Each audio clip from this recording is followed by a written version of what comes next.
speakers today. And our next speaker is from Freedom Alliance. Please welcome Martin Davies. Thanks very much. And apologies I've got paper. My memory is not as good as these guys, and I've got some important things to say, so I want to make sure we do that. First of all, ladies and gentlemen, boys and girls, because that is the correct term for everybody who's here, now and in the future. Thanks first of all for coming here and standing here. It was quite nice earlier on, wasn't it? Somebody said the sun was going to come out. I said in Newcastle, never. But it's great to be here and standing here together to consign to history digital ID for the UK. Consigned to history, never to be seen again, and that's what we've got to do this time. Make sure they never try and get it back. So, I just want a round of applause, by the way, for Diane and the UK column. How long have they been doing this for us? 20 years. 20 years this week. Thank you so much to everybody that's been doing it. Telling the truth, unbiased views. Brilliant. So as I say, it's Martin Davies. I am from Freedom Alliance. The Freedom Alliance party was born out of the lockdown madness. So we're quite a young political party. And we are just ordinary people, the same as you, who have been to protest, and they are such an important thing. But we felt they needed a political foot in the door as well. So we started that. We're still all volunteers, we still have jobs, still do it part-time. But we've got a political, and my lovely wife's getting blown away with that flag, which is about twice the height of her. So if you see her floating across on that, please let me know. So, hands up here who think they know everything about DigiID, or enough about DigiID and the risks to it. Let's have a show of hands. Because I feel like I'm going to be preaching to the choir. I'm more interested in those people who have come who don't know everything about it. Hands up those who have just come because it's interesting, exciting. Brilliant. Thank you for being so open-minded and coming on here. You're the people we need to talk to. So I want you to take three things away. I'm going to talk about three things in the next 10 minutes. The first one is a warning, and the warning is about the government's sleight of hand with DigiID. I'll come back to that. Second thing, how to talk to your friends and family if they still don't understand it. Because I know that's a real toughie, isn't it, at times. Third, and this may be anathema to a lot of people here, is why your vote matters. Now, I'm in a political party, I'm bound to say something about that, aren't I? But there is a very good reason why. So first, the warning. The government, then, has given us, all as truthers then, something to hang on to with DigiID. The Brit card, if I can talk about it like that. And they've said, here you go, get your mitts around that, protest it, do all this stuff. And they're doing a magician's trick over here. Over here is DigiID. Over here, things like the Children's Wellbeing and Schools Bill, which is just going in. Also, they're not that bothered about DigiID in itself, whether it's a smartphone app, whether it's a physical card, whatever. What they're bothered about is a totally interconnected database of all of your information. Now that includes, and this is not a comprehensive list, your NHS number, your NI number, your DVLA information, your passport, banking, and that's not in there yet, and then anything else that is a digitisation, add that to your profile and the government will have your life in one database. That's what they're interested in the name of security and efficiency. Anybody believe that? Absolute crap. So, what is it they're trying to do then? Well, in 2023, you know, the DVLA was put on it, okay? Also, HMRC, that's in beta test at the moment, and that's going on. So your tax system, everything is starting to go on this database, and they're doing it quietly, building our digital prison, whilst we protest about a DigiCard. So, first word of warning, don't be fooled by them just talking about one thing. My personal belief is that they're going to ditch this. They're going to announce it and say, actually, we've listened to the public. We're not having a DigiID after all. Aren't we good as a government because we listen to the people? Yeah? Excuse me, I nearly swore. Apologies, children. But absolutely not a chance that that's correct, because what they're doing is building infrastructure behind the scenes, and they'll just turn it on one day, lock that digital prison. So we've got to be really careful. And this is why I'll lead you to the next thing, which is, well, actually, no, let's go back to something. Who do you think said this? And I'm going to quote it. This was a Prime Minister said, instead of wasting hundreds of millions on compulsory ID cards, let's put the money into police officers on the streets. Who do you think said that? That was Tony Blair. Whew. You're allowed to boo, by the way. You are allowed to boo. Thank you. Blair actually said that in '95. The overlord of this digital ID stuff. He said that in '95, and 4 prime ministers post that, Conservatives, have said pretty much exactly the same thing. We will not have digi-IDs in the UK. So what's changed? But what has changed? All that's changed is the world government now is pushing it right the way across all the countries. 100 countries now have it in plan or are doing it right now. And you see the impacts, don't you? So think of it this way. Canada, a couple of years ago, peaceful protesters like all of us, they had their bank accounts frozen simply because they supported the truckers. Bank accounts frozen. Vietnam, 2 months ago, September and October this year, has deactivated 80 million bank accounts. That's 43% of the accounts that exist in Vietnam were deactivated because the owners of those accounts didn't choose to, or didn't get to it, give their biometric data to the government.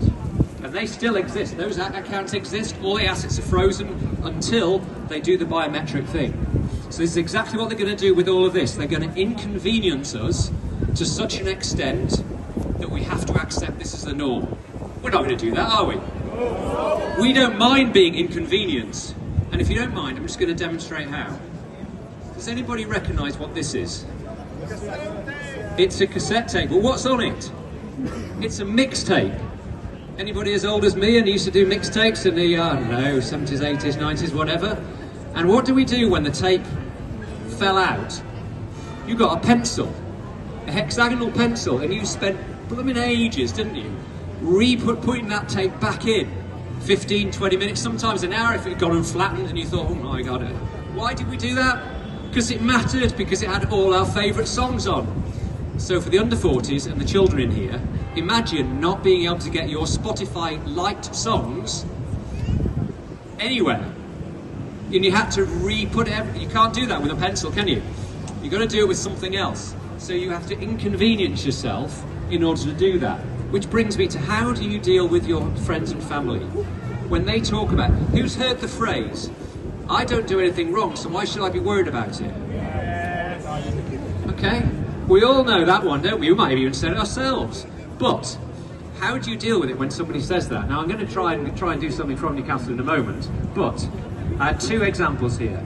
First, given that the HMRC is in there and the DVLA, it's already on the database, what would happen if your bank forgot or didn't manage to send that data to the HMRC, and so all your data was frozen because apparently, according to the government, you hadn't paid your taxes?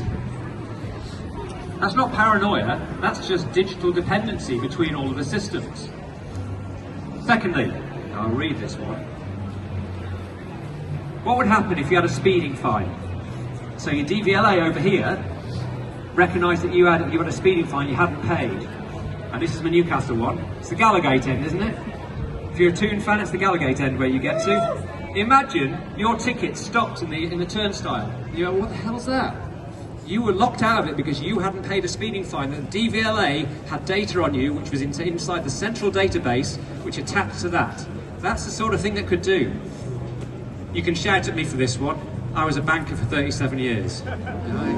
Boo again, go on. But I know just how easy it was to cancel a customer's account. It would take about 10 seconds. That's one customer. And you would not be able to get into your account. Imagine that level of power being in the government, anywhere. Imagine it being on an algorithm. The government had nothing to do with it. There was an algorithm that said, right, if this person did this, it could be your drunken retweet. Might be all right now, might be treated as banter now, mightn't it? But in the future, then that could be something that the government do not like, and they just lock you down. So when you're talking to your friends and family, some of them might have electric cars. God knows why, but some of them might have electric cars. How would they handle their lives if that electric car just stopped? Because they've done more than 250 miles a week. That might be in the algorithm. use as many examples of for what they have, not for what they do today, but what they might do tomorrow. Because that's what it is. That's the mission creep, isn't it? Have we seen any other mission creep of late? So here's a good question for you again. We might have a bit of a higher, higher, lower, lower on here now. In 2023, Online Safety Act came in. Granted, it was slightly late on this one, but how many people do you think were arrested in the UK for communications offences? You've read the stuff? Absolutely right. This gentleman over here, bang on. 12,000. Russia only had 3,300, and they got twice the population. So take that back, that's 33 people every single day, neighbours, friends, whoever, who were visited by the police, taken down to the cells, and they were charged. Well, not all of them were charged, but 12,000, 33 a day. You see the videos, don't you? There's 2, 3, 4, 5 officers going in there. That's your taxpayer money. It's your money, just for communications offences. That's the mission creep that's happening from Online Safety Act. So can you imagine what's going to happen when we all have, if we ever get there, is a digital ID? If that database exists, this is the real danger, and it's coming. So, let's not be all doom and gloom about it. What can we do now? So I've demonstrated how we got over it through human ingenuity with our mixtapes. We managed to fix those, didn't we? How do we fix it now? So, I see it over there. Raise that, raise that. Thank you. Cash is king. Cash is king. Absolutely. It can't be traced, it can't be tracked, it can't be frozen, and it can be used in most sensible shops. What a shame this lovely shop over here doesn't take it. So we all walked out. And that's what we do. Cash is king, but you have to use it. I have friends and family who go, oh yeah, that's fine, isn't it? Because in the back of my wallet, I have a spare 80 quid. I said, no, that's not how it works. How it works is you use the cash, and you have your bank card as your emergency, just in case that thing is a little bit more expensive. That's the way you do it. The more everybody uses cash, the better it will be. And just forget CBDCs, whatever happens. Just kick them into touch. So, first of all, cash is king. Second, minimise your digital footprint. Now, I mentioned DVLA is on here. So, I changed address last week. So I had to change it on DVLA. And I went and thought, well, this is the easy way, isn't it? Gov.uk, one ID login. And I have one of those because I had to do a tax return for a few years. And I thought, principles, mine. You've got to abide by your principles. So I went to the post office, got a form, filled the form in, put it in an envelope, put a stamp on the envelope, and put it in the post box. And my address is still getting changed. It's just I did not use the gov.uk ID. They will not inconvenience me to think that this is the norm. So everybody has to think about it. Do you really need that app? Do you really need to do it that way? Do you really need to go to the supermarket and use your bank card? Why don't you just go to the local shop, who's probably, their children probably go to school with your children? Go and do that and encourage every single person to do it. If you can do that, then the cash is king, your digital footprint will be less, and their whole system becomes obsolete. At the most it'll become obsolete, but at least they're going to have 20-30% of the population aren't using it. And that's the way. So even if they bring this stuff in, even if they have the database, we can still beat it. So the third, I think Diane talked about MPs earlier on. Did a little bit of research. You guys have got three Labour people here, haven't you? All of whom had about 50% of the votes. I checked out their record. They all cautiously support digital IDs. Cautiously support. What does that mean? Well, I reckon it means that because they've got the Labour whip, they don't really agree with it, but they're going to vote the same way that Starmer votes because they want to keep the whip and keep their job. So I would say, go and talk to them, go and ask them, is that what they're going to do? Are they going to vote for this? Are they going to follow Davos, Starmer, all that stuff? Or are they actually going to follow the will of the people here and vote against it? So you go and ask them, every single one of you ask them. If one person asks, you don't know whether you're the 1,000th, the 10,000th, the 100,000th person that tips the balance. So don't think, well, maybe not. Got to do it. Go and talk to them and find out.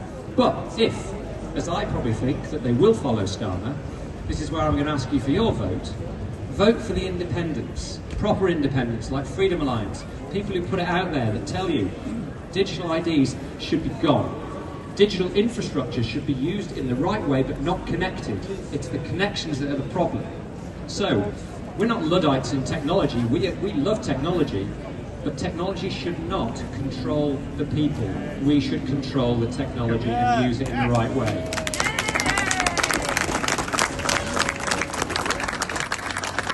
I'm going to close now that the sun's come out. What warmer than it was to start. But I'm going to close by saying, I asked you for three things. Yeah? First of all, take that warning, look elsewhere. When they're showing you this, look at this. Secondly, spread the word. Talk to your friends, talk to your family, and just see what is it about their lives that would cause them problems. Because if they don't agree with you there, you can't bludgeon them into it. They have to understand when it arrives.